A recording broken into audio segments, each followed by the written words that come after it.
Off we go. Game number 3 of this best of 5 series. We have ourselves a control map, and we are back on Crossroads. Back to the snow we go as we move forward for this. It looks like Steven's going to be the first one on the defensive side of things. Of course, the difference between domination and control that we saw before. You have a limited amount of respawns, and one team has to defend these points compared to both teams trying to capture points at the exact same time.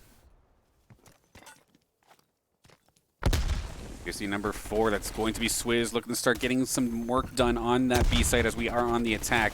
And they're going to be able to keep cleaning this up. Priestley there with the backup as well, able to get at least one tick on the board. Each of those black ticks, if you are on attack and you're able to get past that, if you do happen to lose control of the points, it'll only go as low as that tick.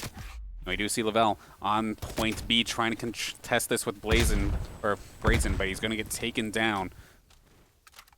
Priestley now here alongside Swiss once again. Number 2 Ginger trying to contest, not going to be enough. Halfway through this capture point, right around the corner from taking it, and then you do get some additional time on the clock as well.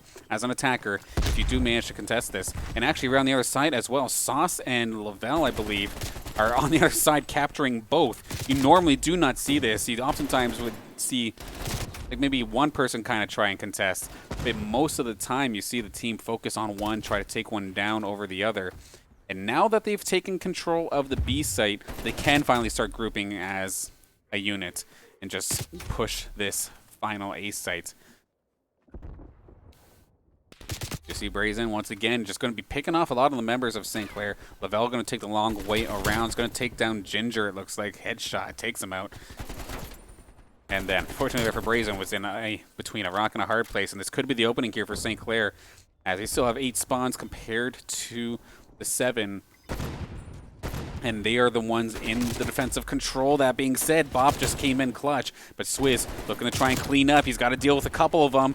There still is Priestley. Can he clean this up? He's going to be able to keep on going. Hangs on as much as possible, nearly getting that additional tick. But he's going to be just coming up short here. And the respawns are almost down. 2 more on the side of Stevens. 3, I'll make that 2 on the side of St. Clair as well. This could be clutch. Everybody's got to be careful now. Don't have any more chances here, and Bricks gets completely destroyed. Rough spot now. Anyone from Stevens dies, they're not coming back for the rest of this round. And Swizz going to be the last one getting the chance to respawn, and does not matter, as before he gets the opportunity to get back into the game, St. Clair going to clean it up and take everybody off the field. Swizz gets himself the best play of this game after going on a bit of a spree near this A site. Or picks himself up the double, maybe a triple even, maybe. Yeah, nicely done, of course. Going to be able to take care of that one. And of course, to win these control styles, you have to successfully win 3 times. So now we're going to switch sides. St. Clair is going to be the ones on the defensive here, looking to cover both of these points. Lavelle has that sniper rifle in hand. Of course, you do have some rather long sight lines, but it goes both ways. Bop going to be able to take care of the first kill. We do see Sauce trying to really make himself a nuisance near this spawn area. But actually did not go into his favor in the slightest. Swizz with the sneak attack, looking for his chance to strike. As right now, nobody on the side of Stevens have been able to get themselves into a position where they can actually start getting any points in the slightest. Pistol whip to finish things off. Nicely done there. Swizz cleans up that A site. Forces the retreat. We do see Bop right there, barely through the smoke, going to find the headshot. Ginger's right around the corner as well. Swizz has to be careful. He is going to be chased down. Going to be taken out, but Sauce is there up high, actually, from the building, just getting himself quite the sight line. Finds Bricks as well. Not going to let him get the jump on him. Lavelle on hot pursuit as he knows Brazen's right around the corner. Looking to open fire on him. Doesn't quite finish him off. However, point A, under attack here. You have Swizz, and I believe that was Priestley there as well. Some minor points getting put onto the board as of this moment, but now gets taken away. Point B is the one, though, right now that is being pressured by the side of Stevens. They've got themselves the first tick. Priestley going to find himself a snipe. Now he's going to go try and contest Bop, who is on the point, going to take him down nicely. And now they're going to be able to bring that down right back to that initial tick. Does eventually get taken down by Bricks. Ooh, it's number 4. We have Swizz right in the enemy lines, really making a mess out of things. And now a bit of a breather now, or breather chance here for St. Clair. Priestley takes down one, is almost going to be able to get himself another. You do see Swizz now looking towards that A site. A lot of the members of Stevens right now looking towards that A site. Open fire on him. He's now contesting. They're not getting any points at this point. The Brick is just dancing around, trying to stall this out as best as possible. Brazen goes down as well. Priestley gets himself a double here on the A site. And then look at Lavelle. Cheeky little positioning here inside the storage container.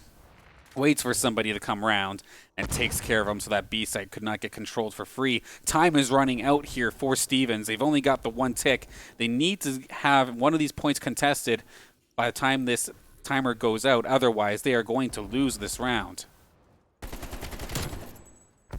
And they're out of respawns too, so it's just getting worse from Stevens from now on. St. Clair are going to pick up a 2-0 and put this into a match point scenario if they can get themselves one more attacking win.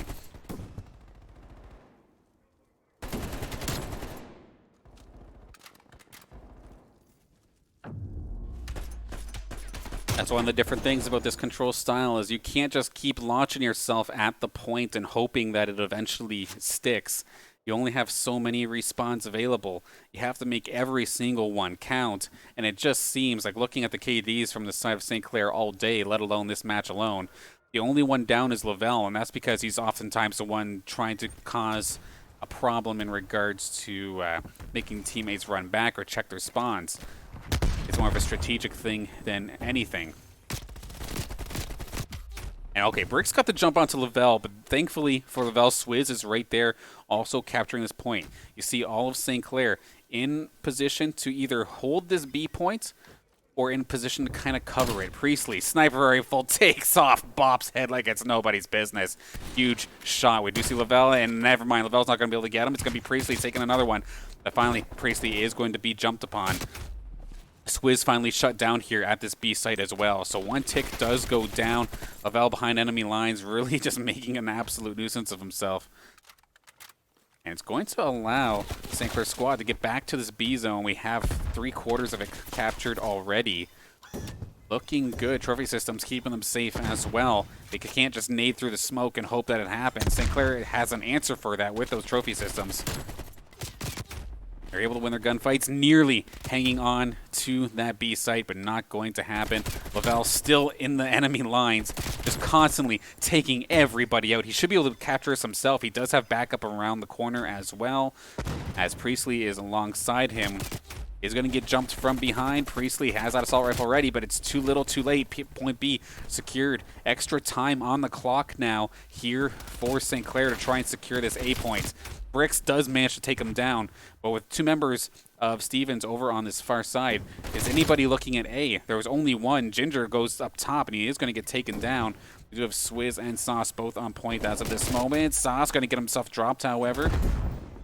Swizz in between a rock and a hard place. He's got a lot of members to deal with, and actually Stevens are going to pull themselves together here and get themselves a solid defense now onto this 8 point, spreading out a little bit, but they may be spreading themselves out maybe a little bit too thin, and St. Clair able to break through. Sauce getting himself a nice double. It's going to let St. Clair move forward into this point. Oh, caught him with his pants down, though. Caught him reloading. That being said, Swizz able to pick this right back up. Did blind a little bit, but actually able to still win the gunfight thanks to the help from Priestley. Priestley diving in, finds himself a nice double. Can he hang on to this a little bit more? He's getting open fired upon. Ginger goes down. He pulls out the sniper, and he's not going to be able to deal with it that way, but it does not matter. He was able to hang on to that point for so long to the point where it was already too late for the side of Stevens University, or Stevens Institute of Technology, and they're going to go down here after this insane play here from Priestley, getting himself 4 total kills, actually, within a matter of seconds, and eventually goes down after getting caught reloading his sniper rifle. But holy moly, what a display from our St. Clair Saints Call of Duty team, making this transition into Cold War look easy, and like they're doing very fantastically. They're doing very well, during Modern Warfare, of course. They had a fantastic season last season in TESPA, and they're picking up right where they left off, showing that they are an absolute threat, taking this 4v4 style and making it their own. And versus Stevens, that looked like a clinic. So big props to the St. Clair squad. That being said, Stevens Institute of Technology, that's still early in the season. I look forward to seeing where they go moving forward in the season as well. Game's still new, still lots of time to keep learning, so don't stop. That being said, I want to give a big thank you to the sponsors that do make these matches, these broadcasts, and our teams possible. Of course, that being St. Clair College, St. Clair College Alumni Association, St. Clair SRC, Zuckerman School of Business and IT, PC Outlet, and Tim Hortons. Thank you all so much for making this happen, and thank you all tuning in at home. I know it was a bit of a surprise, actually. I wasn't quite sure if we were going to stream Call of Duty tonight, but I was extremely thankful that when on the last moment that we were able to stream it, that everybody is here to support the squad. So thank you so much. Whether you're here for Stevens or whether you're here for St. Clair, thank you for supporting your programs. And we look forward to next weekend for more TESPA Collegiate Cold War action. And that's a thing, too. This isn't CCL. That's one thing I see in the chat as well. So TESPA will have different rule set from CCL. Quickly looking at the chat to see if there's anything additional. Yeah, that looks like it's good for now. So with that, we're going to close out here for tonight. I think we do have a couple of off days here on the Saints Gaming CA channel. That being said, we'll still make sure we have some sort of content playing for you. But on Wednesday, 6 p.m., Fanshawe College looks to contest us in OPSC Hearthstone action. Be sure to catch that one. I'm sure Zeddy and I will be looking to cast that one up, on Wednesday. Then 6 o'clock, of course, we're up against Queen's University. This is a rematch from earlier in the season in League of Legends action at 6 p.m. Don't want to miss that one. And, of course, if you're here at the COD, you will get it next weekend as we have a match on Saturday and Sunday at 7 o'clock Eastern Time. But for now, it's been a long day, but an extremely exciting day. And I've been very, very happy to be able to bring all the action here to you. My name is Dan Banner, also known as Mr. Danners. If you wish to follow any of my esports antics on Twitter, Mr. Danners is the tag there. So, without further ado, thank you all once again for tuning in, and I will catch you on Wednesday for some Hearthstone action.